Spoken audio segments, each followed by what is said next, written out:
લોકમત ન્યૂઝમાં આપનું સ્વાગત છે। 25 શેરખી જિલ્લા પંચાયતની બેઠકથી બીજેપીના ઉમેદવાર હર્ષાબેન હિતેન્દ્રસિંહ પરમારની જીત થઈ છે। જો કે આ જીતના વિજયના ઉત્સાહ વચ્ચે તેઓ પોતાના સમર્થકો બીજેપીના અગ્રણીઓ કાર્યકરો સાથે બહાર આવતા હતા ત્યારે કોંગ્રેસના કાર્યકરો બીજેપી વચ્ચે ઘર્ષણ સર્જાયું હતું। જે સંદર્ભે હિતેન્દ્રસિંહ પરમારે આક્ષેપો સાથે જણાવ્યું હતું કે 25 શેરખી જિલ્લા પંચાયતનું રિઝલ્ટ આવ્યું ત્યારે અમે વિજયના ઉત્સાહ સાથે બહાર આવી રહ્યા હતા ત્યારે અમારા સમર્થકોમાં મારી બેન પત્ની દીકરી હતી।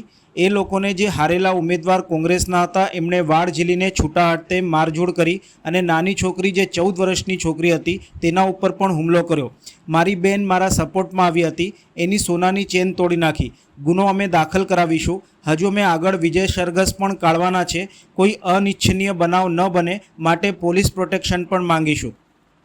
ભાજપ કાર્યકર્તા સાવિત્રી તિવારીએ આક્ષેપો કરતા જણાવ્યું હતું કે આજે શેરખી જિલ્લા પંચાયતના કોંગ્રેસના પ્રત્યાશી હારી ગયા છે તો આ રીતે હુમલો કરે છે તો કદાચ જીતી જતા તો આ લોકો શું કરે? એટલે જનતાએ એમને હરાયા છે ને એ બરોબર જ કર્યું છે, કેમ કે મોદી સાહેબના રાજમાં આ બધું ના ચાલે એટલા માટે જ એ લોકો હારેલા છે।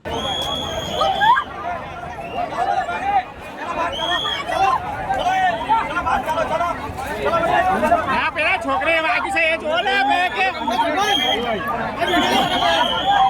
ઓએ દાખલ લે જા લે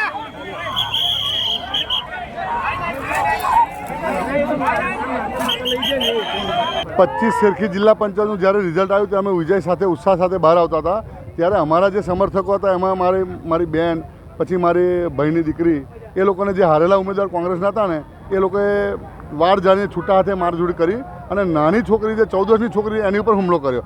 મારી બેન જે મારા સપોર્ટમાં આવી હતી, મારી બેનની પણ સોનાની ચેન તો નાખીને આના ગળા ઉપર બધા લીસોટા છે અને મારી બેનને એકચ્યુઅલી એને બાયપાસનું ઓપરેશન રિસર્ચ સાથીમાં દેખાય છે। આ લોકો એમની નાગઈ ઉપર ઉતરી ગયા છે।